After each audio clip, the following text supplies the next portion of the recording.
Hello, my name is Karman. I am a singer and a songwriter and a producer.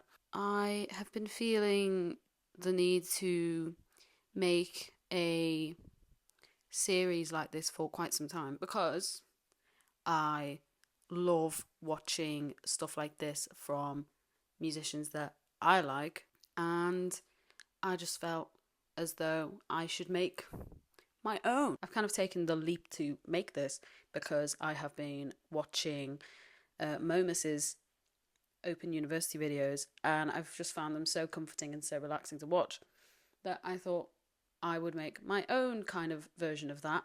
I also really love this YouTuber called Celine, Heaven Sent Honey.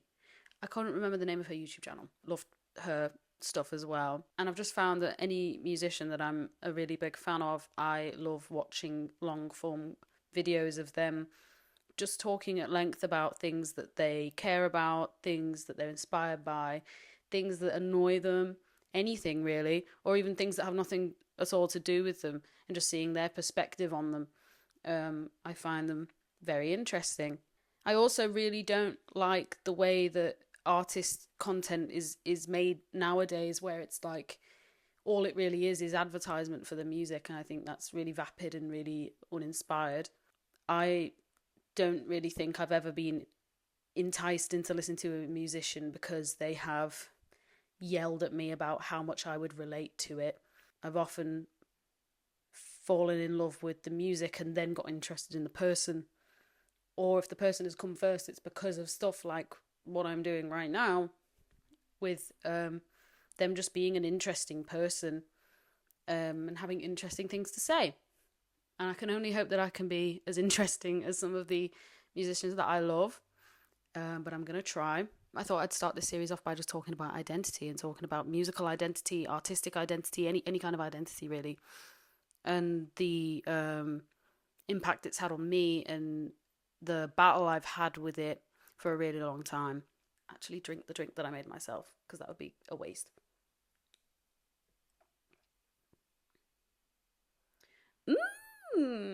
Yummy, yummy. You can see it's really watered down, but I'm poor, so it's instant coffee, coffee syrup, and vodka. That's what this is. For me, identity is a tricky thing. It can encompass so many different aspects of life. It could be your gender identity, it could be your subcultured identity, it could be the musical genres that you have sworn your life to listen to, and have this incredible allegiance to the scene of like hardcore punk, or being a metalhead or being a goth. I think also identity can come from community. It's not necessarily this. I don't necessarily subscribe to the let's pretend I didn't do that. I don't necessarily subscribe to the idea that identity is formed by you and you only. I think it's informed by the way you interact with other people, maybe even more so than anything to do with yourself, especially because a lot of people derive their identity from subcultures, as I was talking about, and genres and stuff that would not exist if it weren't for the other people in it. It's really key in order to understand what identity is. I am not an intellectual. Let me get that out right now. I am not a academic, even though I'm doing a master's. I've never considered myself an academic person. And even if I do delve into academia, I don't think I'm taking it from the lens of being academic. I think it's more so the same way I approach genre, which is it's a vehicle for me to express myself. That doesn't make it me. It doesn't make it my identity. Which brings us back. Well, I don't necessarily consider myself incredibly intelligent. And I'm very conscious of the fact that a lot of videos like this can just be people yapping to yap for the sake of yapping and seeming like they are really smart. Another thing you'll notice is that I have raging unmedicated ADHD. And so one of the ways in which identity has presented itself to me in my life recently has been through finding EBM music. I thought I knew pretty much every genre of music. I thought I was pretty well versed in like what's out there. But I was mistaken. I had not heard of EBM music till I moved to Bristol. I lived in Bristol for 8 months. God, that was really difficult. And maybe one day I'll talk more about that. Yeah, I lived in Bristol, and when I was in Bristol, I got involved in the goth scene in Bristol, and I went to my first ever club night on my own, which was Tyranny, which is a goth night that happens every month in Bristol at Z Alley. And the people who work at Tyranny and the people who go to Tyranny also went to this place called Throb. I say place. Well, I guess it is a place. It's a place that you can put anywhere you want. The first night of Throb I went to, they were showing the first proper EBM documentary. They were going to show it in a cinema before they did the club night of the music. And so I went to that, and I was like a drink in with this lovely girl called Rebecca, who was a piercer from Cardiff. Hi, Becca, if you're seeing this, you're really cool. And we were already pissed, and we sat down in the cinema. I think we were in the front row, and it begun, and I was the combination of the fuzziness of like the first drink and being in this dark room with this huge screen showing me all these different images along with this music. Like the minute the documentary starts, it's like boom, the music's there, and it was just, my brain exploded. I was like, where has this music been my whole life? I want nothing more than to know everything about this right now.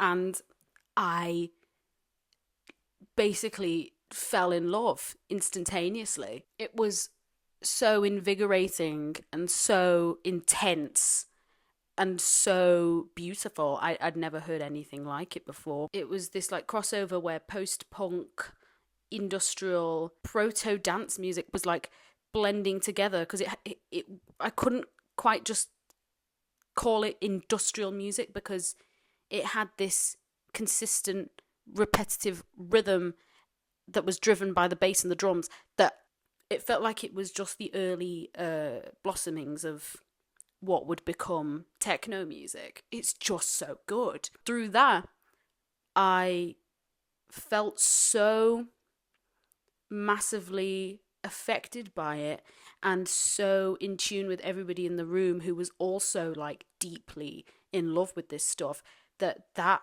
has now become a really key part of me as a person. EBM music is something I really love and can't imagine. It's like when you're a kid, and if anybody has younger siblings, you know, when your younger sibling's born, it feels like they were there all along.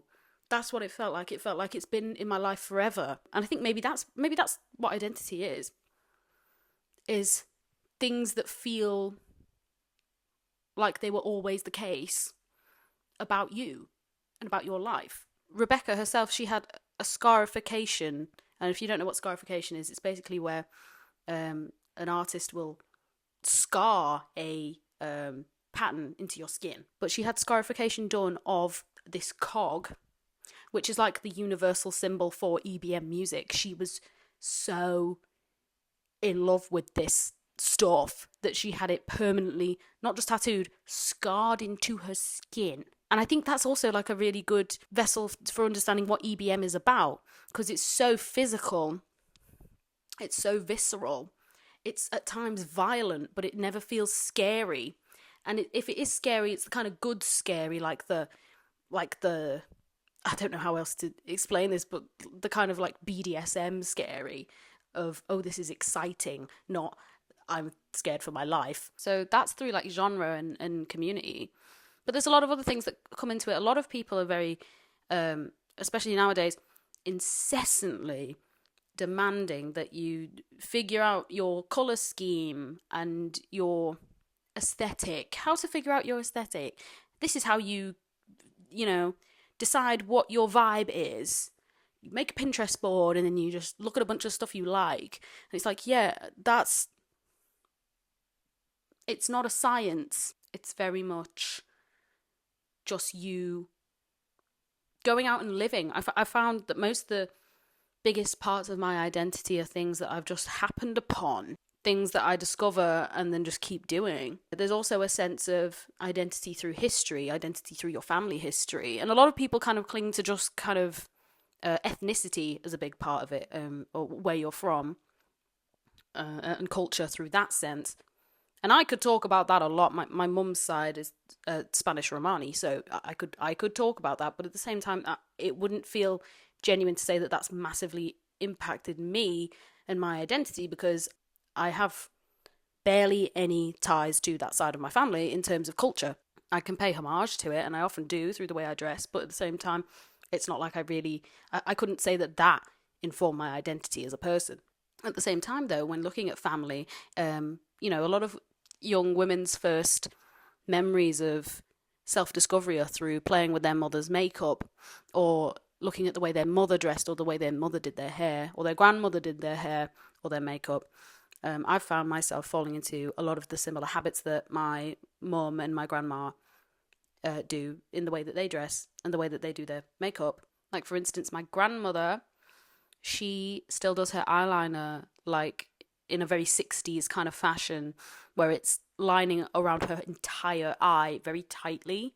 And I don't necessarily do it exactly like that, but I like kind of do that now. I go under and around my eye with my eyeliner, and put on very cakey mascara. She layers her mascara very thickly, to the point where her eyelashes almost look like spiders' legs, and that's kind of what I love to do as well. Another thing my grandmother does is she has 2 nightstands, and I don't know if she still has it like this, because I haven't paid attention when I've been in her house as much recently. But when I was a kid, I have this very vivid memory. On one side of her bed, she had a nightstand with loads of perfume bottles on it, which was dominated by Britney Spears perfume bottles. And then on the other side, she had a nightstand that was covered in just bottles of the same fuchsia nail polish from different brands. It was just magenta and fuchsia, all of them, ever so slightly different, but like just that colour. And the whole thing, the entire like surface area of the top of the nightstand was covered in this nail polish. And since then, I've recently fallen in love with silver nail polish, and I only paint my nails silver now. And I've got like 3 bottles of silver nail polish, and I intend upon purchasing more, because that's now become part of my identity, in the same way that my grandmother's identity is fuchsia nail polish. My mother has this rule that your bag has to match your shoes. I don't own enough bags. I don't own enough bags to do that all the time, and most of my shoes are black. So I can't necessarily claim that I'm doing that, but it's just, these little things that you hear when you're growing up from the women in your life usually inform the way that you go about your life as an adult when you grow up. When it comes to music, identity for me is still, it's a tricky one, especially in our hyper algorithmatized music streaming world that we have now, where it's like you've got to know what the genre is in order to submit it to playlisting, and playlisting is a massive part in driving the streams of your tracks and your outreach and building an audience.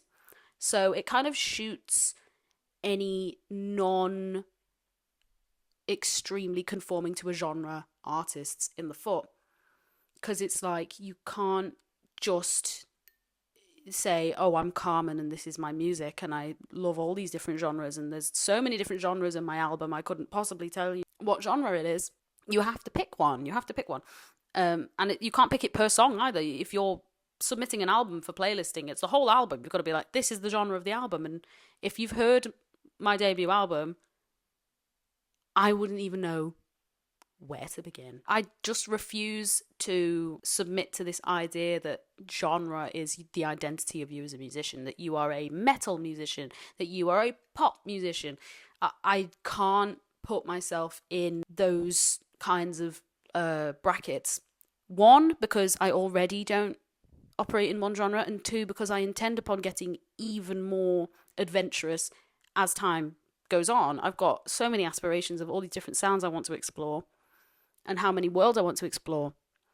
And then that also brings into question the idea of, okay, so what's the through line through all of this, and what makes it you and what you're doing? The through line is me. I'm the through line. So then it becomes, okay, if it's you, but you're changing all the time, what is you? And what are you? And I guess maybe that's why my YouTube channel is just called Karman the Singer, because that's the only constant pretty much in anything I make. And even then, I don't intend upon that always being the constant either. I have aspirations to make compositional work. I've already done a film score. I don't like the way that the world is kind of pigeonholing what identity is into your aesthetic and your sound. Though on the other side, I do find immense comfort in having these constant things in my life that are like my grounding point, which I kind of call my rituals, which is wearing black clothes a lot of the time, wearing silver nail polish, having black hair, my rings. I literally never go out the house without my rings. Having piercings. I intend upon getting more piercings. I don't know how many I'll get on my face though. I think I might only get one more on my face if I do, which would be a snake bite, like right there. I think I might do a whole video on piercings because I'm very fascinated by them. I'm also fascinated by body mods in general. I think the whole thing is really interesting. I don't know. At the end of the day, it's almost futile to even have this conversation because at the end, it's identity is unique to other people, and in that sense, your definition of identity is part of your identity because it's unique to you. It's your relationship with the concept that makes it yours. This was a video. This was an episode of whatever I've decided to call this show by the time I finished editing this. I think we had a really nice long yap, a really nice long chat. Thank you for watching.